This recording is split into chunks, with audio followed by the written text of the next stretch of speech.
Hi guys, ನಮಸ್ತೆ. Welcome to Shri Shaktipeetha M Ananda. ನೋಡಿ, ಇವತ್ತು ಶನಿದೇವರ ಕೃಪೆ. ಶನಿದೇವರು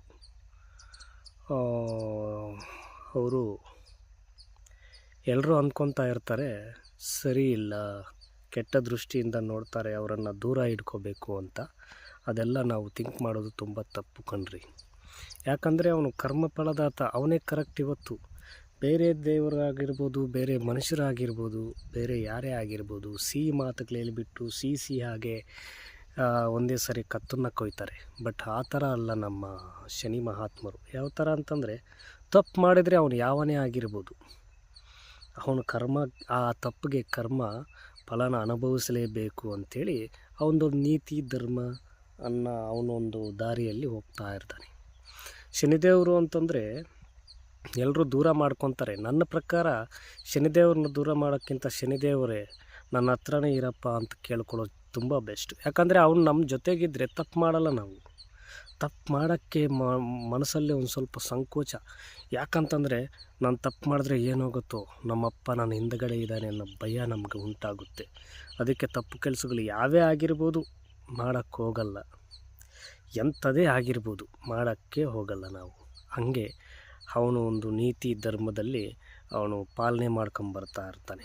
ಅಂಥವರ ಸನ್ನಿಧಾನಕ್ಕೆ ಇವತ್ತು ಹೊರಡ್ತಾ ಇದ್ದೀವಿ. ಬನ್ನಿ ನೋಡ್ಕೊಂಬರೋಣ. ಎಲ್ಲರೂ ಹೇಗಿದೆ ಅಂತ ಕಾಮೆಂಟಲ್ಲಿ ತಿಳಿಸಿ. ಹಾಗೆ ನೋಡಿ, ಈ ಒಂದು ಚಾನಲ್ನ ಫಸ್ಟ್ ಟೈಮ್ ನೋಡ್ತಾ ಇದ್ದರೆ ಸಬ್ಸ್ಕ್ರೈಬ್ ಆಗಿ, ವಿಡಿಯೋ ಇಷ್ಟ ಆಗಿದ್ದರೆ ಲೈಕ್ ಮಾಡಿ. ಯಾಕಂದರೆ ನೀವು ಲೈಕ್ ಮಾಡೋದೇ ತುಂಬ ಇಂಪಾರ್ಟೆಂಟು. ಸಬ್ಸ್ಕ್ರೈಬ್ ಆಗಿದ ಮೇಲೆ ಪಕ್ಕದಲ್ಲಿರೋ ಬೆಲ್ ಐಕನ್ನ ಆನ್ ಮಾಡಿ, ಹಾಲಲ್ಲಿ ಸೆಲೆಕ್ಟ್ ಮಾಡಿ ಇಟ್ಕೊಂಡಿರಿ. ನಾನು ಮಾಡೋ ವೀಡಿಯೋಗಳು ಫಸ್ಟ್ ನಿಮಗೆ ಬರ್ತವೆ, ಎಲ್ಲರಿಗಿಂತ ಮುಂಚೆನೇ ನಿಮಗೆ ತಲುಪುತ್ತವೆ. ಹಾಗೆ ನೋಡಿ, ನೋಡ್ಕೊಂಬರೋಣ ಬರ್ರಿ, ಈ ಒಂದು ಶನಿದೇವರ ಟೆಂಪಲ್ ಹೇಗೆ ಇದೆ ಅಂತ. ಫಸ್ಟು ಗೌರಿಬಿದನೂರು ಕಡೆಯಿಂದ ಗುಡಿಬಂಡೆಗೆ ಹೋಗೋ ರೋಡಲ್ಲಿ, ಅಂದರೆ ಚಿಕ್ಕಬಳ್ಳಾಪುರ ಸೆಂಟ್ರಲ್ ಗುಡಿಬಂಡೆ ಬರುತ್ತೆ. ರೈಟ್ ಸೈಡಲ್ಲಿ ನಮಗೆ ಒಂದು ಆರ್ಚ್ ಸಿಗುತ್ತೆ. ಅಲ್ಲಿ ಶನಿ ಮಹಾತ್ಮಂದು ವಿಗ್ರಹ ಅವೆಲ್ಲ ಹಾಕಿರ್ತಾರೆ. ಹಾಗೆ ಅದರ ಈ ಆರ್ಚ್ ಕೆಳಗಡೆ ಸ್ವಲ್ಪ ದೂರ ಆ ರಸ್ತೆ ಕಾಣಿಸುತ್ತಲ್ಲ, ಆ ರಸ್ತೆಯಲ್ಲಿ 1.5 ಕಿಲೋಮೀಟ್ರ್ ಅಷ್ಟು ನಾವು ನಡ್ಕೊಂಡು ಹೋಗ್ಬೋದು, ಇಲ್ಲ ಬೈಕಲ್ಲಿ ಹೋಗ್ಬೋದು. ಅವರಿಷ್ಟ, ಯಾವ ಥರ ಬೇಕಾದ್ರೂ ಹೋಗ್ಬೋದು. ಇಲ್ಲಿ ಅವ್ರದ್ದು ಹಾಗೆ ಒಂದು ಇದು ಸಮೇತ ಕಟ್ಟಿದ್ದಾರೆ, ಒಂದು ವಿಗ್ರಹನೂ ಇಲ್ಲೂ ಚೆನ್ನಾಗಿ ನಿಲ್ಲಿಸಿದ್ದಾರೆ. ರೋಡ್ ಸೈಡಲ್ಲೇ ಚೆನ್ನಾಗೈತೆ ನೋಡಿ. ಈ ಥರ ಇರುತ್ತೆ. ಇಲ್ಲಿಂದ ಒಂದು 1.5 ಕಿಲೋಮೀಟ್ರ್ ದೂರ ಹೋಗಬೇಕು. ಹೋಗಿದ್ದ ಕೂಡಲೇ ಅಲ್ಲಿ ರೈಟ್ ಸೈಡಲ್ಲಿ ಇನ್ನೊಂದು ಟೆಂಪಲ್ ಸಿಗುತ್ತೆ. ಅದು ಅಮ್ಮನವ್ರ ಟೆಂಪಲ್ ಇಬ್ಬರು ಇರ್ತಾರೆ ಅಲ್ಲಿ. ಒಬ್ಬರು ಪೆದ್ದಮ್ಮ ಅಂತೇಳಿ, ಅಂದರೆ ಪೆದ್ದಮ್ಮ ಅಂತಂದರೆ ದೊಡ್ಡಮ್ಮ ಅಂತ ಹೇಳ್ತೀವಿ. ದೊಡ್ಡಮ್ಮಂದು ಒಂದು ವಿಗ್ರಹ ಇರುತ್ತೆ. ಇದೆ ನೋಡಿ ವಿಗ್ರಹ. ಅದಾದಮೇಲೆ ಇದ್ರ ಪಕ್ಕದಲ್ಲೇ ಇರತಕ್ಕಂಥದ್ದು ಸತ್ಯಮ್ಮ ಟೆಂಪಲ್. ಸತ್ಯಮ್ಮ ಅವರು, ಇವರೊಬ್ಬ ದೇವಿ. ಇಲ್ಲಿ ಇವರು ಇಬ್ಬರು ಇದ್ದಾರಲ್ಲ, ಯಾಕೆ ಈ ಥರ ಇಟ್ಟಿದ್ದಾರೆ ಅಂತ ನಾನು ಮುಂದೆ ಹೇಳ್ತೀನಿ. ಈ ವಿಡಿಯೋ ಮುಗಿಯೋದ್ರೊಳಗಡೆ ನಾನು ಹೇಳ್ತೀನಿ ಸತ್ಯಮ್ಮ ದೊಡ್ಡಮ್ಮ ಇವ್ರ ಬಗ್ಗೆ ಎಲ್ಲ.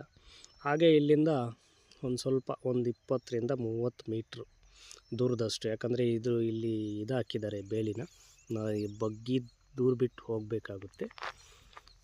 ಈ ರಸ್ತೆಯಲ್ಲಿ ಹೋದರೆ ಇಲ್ಲಿ ನೀರು ಬರ್ತವೆ. ನೀರು ನೋಡಿ, ಇವು ಎಲ್ಲ ಕಾಲದಲ್ಲೂ ನೀರು ಬರ್ತಾನೆ ಇರ್ತವೆ. ಮಳೆಗಾಲದಲ್ಲಂತೂ ಅಪ್ಪ ಇಲ್ಲಿ ಬರೋಕ್ಕಾಗಲ್ಲ, ಆ ಥರ ನೀರು ಬರ್ತವೆ.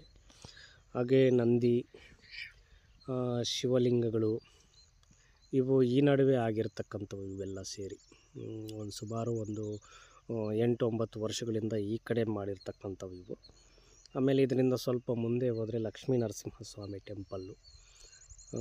ಅದಾದಮೇಲೆ ಈ ಥರ ಎಲ್ಲ ಇದ್ದಾವೆ. ನೋಡಿ ಯಾವ ಥರ ಇದೆ ಅಂತ ನೋಡಿಬಿಟ್ಟು ಕಮೆಂಟ್ ಮಾಡಿ, ಕಮೆಂಟ್ ಮುಖಾಂತರ ತಿಳಿಸಿ. ಲಕ್ಷ್ಮೀ ನರಸಿಂಹಸ್ವಾಮಿ ಟೆಂಪಲ್ ಅಂತ ಇದು ಒಂದು ಚಿಕ್ಕ ಗುಡಿ ಐತೆ ಇಲ್ಲಿ. ಹಾಗೆ ಪಕ್ಕದಲ್ಲಿ ವೀರಕೇತಮ್ಮ ಅನ್ನೋ ಟೆಂಪಲ್ಲು ಐತೆ.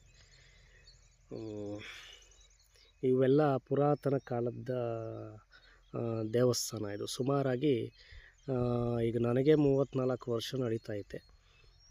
ನನಗೆ ಗೊತ್ತಿರೋ ಪ್ರಕಾರ, ನನ್ನ ಪ್ರಕಾರ ಒಂದು 600 ವರ್ಷಗಳ ಹಿಂದೆ ಕಟ್ಟಿರ್ತಕ್ಕಂತಹ ಒಂದು ದೇವಸ್ಥಾನ ಅಂತ ನಾನು ಹೇಳ್ತೀನಿ ಇದರ ಬಗ್ಗೆ. ಇಲ್ಲಿರೋ ಜನಗಳ ಹತ್ರ ಕೇಳಿದ್ರೆ ಅವ್ರಿಗೆ ಗೊತ್ತಿಲ್ಲ ಯಾವಾಗಾಗಿತ್ತೆ ಅಂತ ಹೇಳ್ತಾರೆ. ವಾಲ್ಮೀಕಿಯವರಿದ್ದಾರೆ. ಇಲ್ಲಿ ವಾತಾವರಣ ಅಂತೂ ಸೂಪರಾಗಿರುತ್ತೆ ಕಣ್ರಿ. ಸುತ್ತಲೂ ಬೆಟ್ಟಗಳು, ಮಧ್ಯದಲ್ಲಿ ಒಂದು ಹಳ್ಳದ ಪಕ್ಕದಲ್ಲಿ ಬಂಡೆ ಮೇಲೆ ಶನಿ ಮಹಾತ್ಮನ ಟೆಂಪಲ್ ಇರೋದು ನೋಡಿ. ಇಲ್ಲಿ ಬಾಲಾಜಿ ಅಂದರೆ ವೆಂಕಟರಮಣ ಸ್ವಾಮಿ, ತಿರುಪತಿ ತಿಮ್ಮಪ್ಪ, ಶ್ರೀನಿವಾಸ, ಒಡ್ಡಿಕಾಸಲವಾಡು ಅಂತೇಳಿ ಹಲವಾರು ನಾಮಗಳಲ್ಲಿ ಕರೀತಾರೆ ಇವ್ರನ್ನ. ಇಲ್ಲಿ ಒಂದು ಹುತ್ತ ಐತೆ. ಈ ಹುತ್ತಕ್ಕಂತೂ ಯಾವಾಗಾಗಿರೋ ಹುತ್ತ ಅಂತಲೇ ಗೊತ್ತಿಲ್ಲ. ಅವರು ಹೇಳ್ತಾರೆ ಇಲ್ಲಿರೋ ಪೂಜಾರರು, ನಾನೇ ನೋಡಿಲ್ಲ ಕಣಪ್ಪ, ನಮ್ಮ ಅಪ್ಪಂದರಿಗೂ ಅವರು ನೋಡಿಲ್ವಂತೆ, ಅಷ್ಟು ಪುರಾತನ ಕಾಲದ್ದು ಈ ಒಂದು ಹುತ್ತ ಅಂತ ಹೇಳ್ತಾರೆ. ನೋಡಿ ಪಕ್ಕದಲ್ಲಿ ಹಾಗೆ ಇದು ನವಗ್ರಹಗಳು ಸಮೇತ ಇದ್ದಾವೆ. ನವಗ್ರಹಗಳ ಪೂಜಾ ವಿಧಾನಗಳು ನಡೆಯುತ್ತೆ. ಅಂದರೆ ನನ್ನ ಪ್ರಕಾರ ನಾನಿಲ್ಲಿ ಅಡ್ಡಾಡಿರೋ ದೇವಸ್ಥಾನಗಳಿಗೂ ಇಲ್ಲಿಗೂ ತುಂಬ ವ್ಯತ್ಯಾಸ ಐತಿ. ಯಾಕಂದರೆ ಇಲ್ಲಿ ಬಂದು ಕೂತ್ಕೊಂಡ್ರೆ ಅಪ್ಪ ಇದೊಂದು ಕ್ಲೈಮೇಟ್ ಯಾವ ಥರ ಇರುತ್ತೆ ಗೊತ್ತಾ, ಎಷ್ಟೊಂದು ನೆಮ್ಮದಿ ಸಿಗುತ್ತೆ ಅಂದರೆ ಅಷ್ಟೊಂದು ನೆಮ್ಮದಿ ಸಿಗುತ್ತೆ. ನೋಡಿ ಗೌರಿಬಿದನೂರಿಂದ ಗುಡಿಬಂಡೆ ಚಿಕ್ಕಬಳ್ಳಾಪುರಕ್ಕೆ ಹೋಗೋ ರಸ್ತೆಯಲ್ಲಿ ಸಿಗತಕ್ಕಂತಹ ಒಂದು ಟೆಂಪಲ್ ಇದು. ಸೂಪರಾಗಿರುತ್ತೆ ಕಣ್ರಿ. ಇಲ್ಲಿನ ವಾತಾವರಣ ಒಂದು ಸರಿ ನೀವು ಬಂದು ಹೋಗಿದ್ದೀರಂದರೆ ಮತ್ತೆ ಮತ್ತೆ ಎಲ್ಲಿಗೆ ಬರಬೇಕು ಅಂತ ಅಂದ್ಕೊತೀರ. ಇಲ್ಲಿ ಲಕ್ಷದೀಪೋತ್ಸವ ಸಮೇತನೂ ನಡೆಯುತ್ತೆ ಕಾರ್ತಿಕ ಮಾಸದಲ್ಲಿ. ಹಾಗೆ ಸುಮಾರು ಜನ ಬೆಂಗಳೂರು ಕಡೆಯವರಾಗಿರ್ಬೋದು, ಚಿಕ್ಕಬಳ್ಳಾಪುರ, ದೊಡ್ಡಬಳ್ಳಾಪುರ, ತುಮಕೂರು ಕಡೆಯಿಂದ ಇಲ್ಲಿ ಅಪ್ಪ ಮೈ ಮೇಲೆ ಬರ್ತಾರೆ. ಇಲ್ಲಿರೋ ಪೂಜಾರರಿಗೆ ಹೇಳಿಕೆನ ತಗೊಳಕ್ಕೆ ಬರ್ತಾನೆ ಇರ್ತಾರೆ. ಶನಿವಾರ ಪ್ರತಿ ಶನಿವಾರನೂ ಬರ್ತಾನೆ ಇರ್ತಾರೆ. ಶನಿವಾರ ಅಂತೂ ಇಲ್ಲಿ ಫುಲ್ಲು ರಶ್ ಇರುತ್ತೆ. ಮಿಕ್ಕಿದ ಟೈಮಲ್ಲಂತೂ ಸ್ವಲ್ಪ ಪರವಾಗಿಲ್ಲ, ಹೋಗಿ ನೋಡ್ಕೊಂಡು ಬರ್ಬೋದು, ಆ ಥರ ಐತೆ.